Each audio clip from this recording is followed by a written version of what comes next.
ओम शांति। बाप दादा मधुबन। आज की मधुर मुरली 6/9/2023। मीठे बच्चे, सर्विस का शौक रखो, विशाल बुद्धि बन सर्विस की भिन्न भिन्न युक्तियाँ निकालो। जो बातें बगैर अर्थ है उन्हें करेक्ट करो। प्रश्न: आत्मा जो अजामिल जैसी गंदी बन गई है उसको साफ करने का साधन क्या है? उत्तर: उसे ज्ञान मान सरोवर में डुबो दो। अगर ज्ञान सागर में डूबे रहे तो आत्मा की मैल साफ हो जाएगी।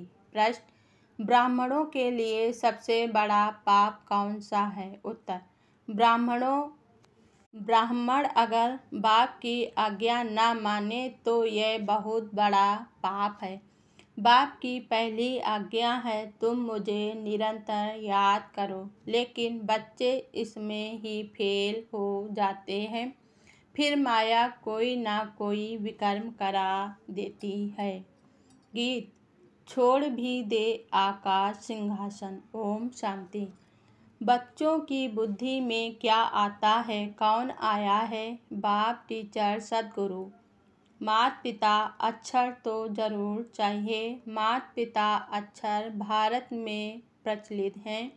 तुम माता पिता पीछे तुम कह सकते हो बाप दादा। वैसे तो माता पिता में बाप दादा आ जाते हैं, परंतु नहीं, यह समझाने का तरीका है, क्योंकि बाप है माँ भी जरूर चाहिए। आज की मुरली से मुख्य 10 पॉइंट। पहली पॉइंट: यह एक ही बाप है जो बच्चों के सम्मुख आते हैं। तुम तो समझते हो माता पिता बाप दादा सम्मुख आया है। बच्चे बाहर में सर्विस करते हैं। दूसरी पॉइंट: यह बड़ा अच्छा राज है जो कोई भी गीता भागवत में नहीं है। शास्त्रों में कहानियाँ बैठ लिखी हैं। 5000 वर्ष पहले व 2500 वर्ष पहले क्या हुआ था सो बैठ लिखते हैं। तीसरी पॉइंट: श्री कृष्ण की आत्मा भी 84वें जन्म में यहाँ ही है। उनकी आत्मा को तो बुला ना सके, यह परमपिता परमात्मा को बुलाया जाता है। चौथी पॉइंट: श्री कृष्ण तो सबका फादर नहीं है और मुरली जो दिखाते हैं वह कोई काठ की तुतारी तो नहीं जो श्री कृष्ण के हाथ में देते हैं।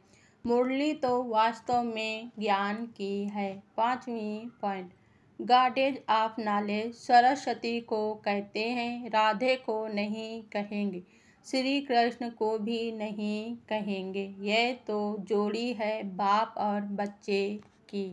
सरस्वती को कहा जाता है गॉडेज ऑफ नॉलेज।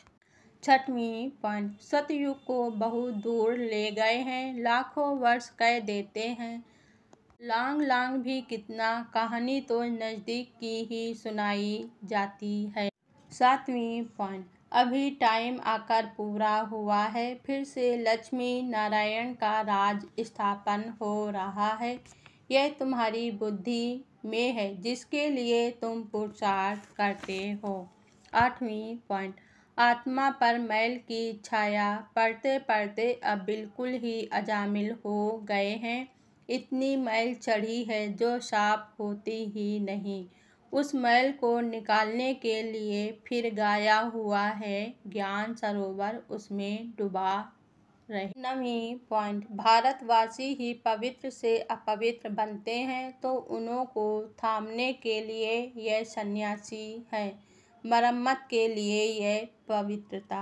10वीं पॉइंट: अभी तो वो भी पतित बन पड़े हैं, तुम्हें उनकी भी सर्विस करनी है। सर्विस का तुम बच्चों को बहुत बहुत शौक रखना चाहिए। बाकायदे कोई भी चलन नहीं चलनी है। भल पुरुषार्थी हो, संपूर्ण तो कोई नहीं बना है।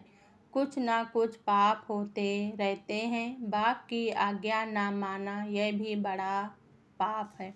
अच्छा, धारणा के लिए मुख्य सार। पहली पॉइंट: 5 विकारों की बीमारी से मुक्त होने के लिए सर्जन की राय लेते रहना है।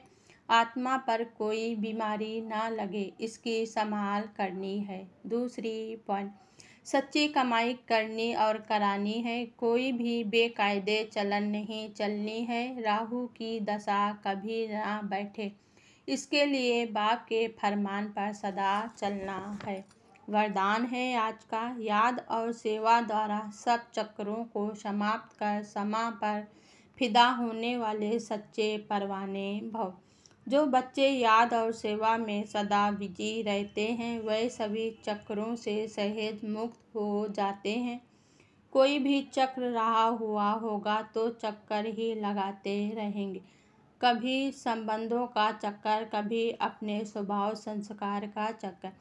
ऐसे व्यर्थ के सभी चक्कर समाप्त तब होंगे जब बुद्धि में सिवाय समा के और कुछ भी ना हो। समा पर फिदा होने वाले समा के समान बन जाते हैं। ऐसे फिदा होने वाले अर्थात समा जाने वाले ही सच्चे परवाने हैं। स्लोगन है आज का, जो सच्चे पारस बने हैं उनके संग में लोहे सदृश आत्माएं भी सोना बन जाती हैं। ओम शांति।